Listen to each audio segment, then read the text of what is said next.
Shalom Bapak, Ibu, dan Saudara. Kita bertemu kembali dalam Ephrata Devotion. Kita masih memaknai di balik penolakan bagian keempat. Penolakan menguji iman. Matius 15 ayat 28. Beginilah firman Tuhan.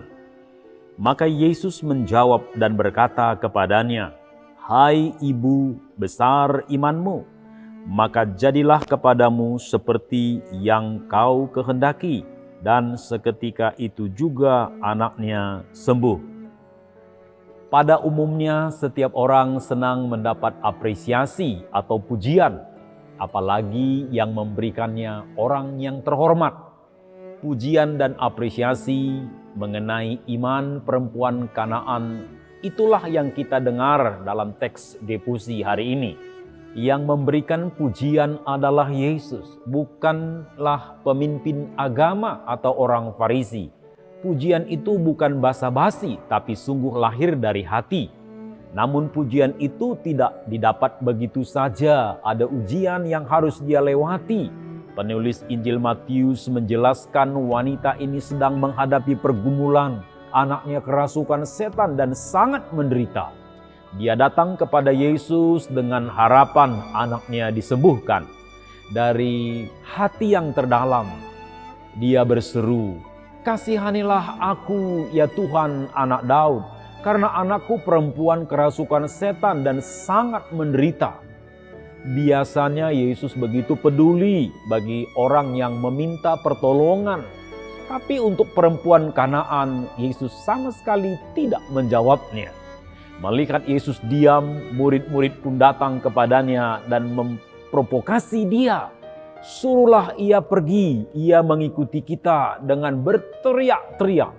Ternyata ketika Yesus diam, wanita ini tidak berhenti memohon. Dia terus berseru, "Kasihanilah aku ya Tuhan, anak Daud."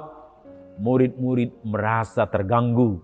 Yesus pun menegaskan kepada perempuan Kanaan, "Aku diutus hanya kepada domba-domba yang hilang dari umat Israel. Bukan tugasku menolong orang Kanaan yang di luar Israel. Jangan repotin saya." Yesus menolak, dia tidak menolong perempuan itu.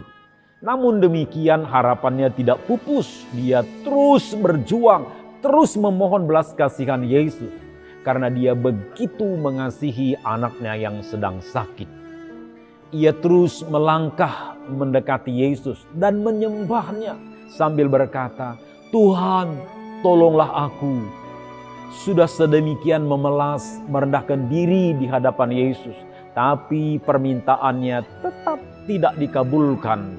Melainkan Yesus sekali lagi berkata, tidak patut mengambil roti yang disediakan bagi anak-anak dan memberikannya kepada anjing. Jawaban Yesus menyesakkan dada.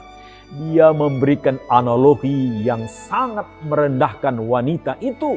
Tapi wanita itu tetap tegar sekalipun berkali-kali Yesus menolak dia. Dia tidak tersinggung, dia tidak putus asa, dia sudah bertekad di dalam hati tidak akan meninggalkan Yesus sebelum anaknya ditolong. Dengan penuh kerendahan hati, wanita itu menjawab perkataan Yesus. "Benar Tuhan, namun anjing itu makan remah-remah yang jatuh dari meja tuannya." Wanita ini tidak mempersoalkan menjadi apa dia disamakan, serendah apa dia dihempaskan, hinaan apa yang dia dapatkan. Tidak dipersoalkannya. Hal yang terpenting bagi wanita ini, anaknya mendapat pertolongan. Anaknya tidak menderita lagi. Ia tidak meminta banyak. Remah-remah yang jatuh pun cukup asal ada belas kasihan bagi anaknya.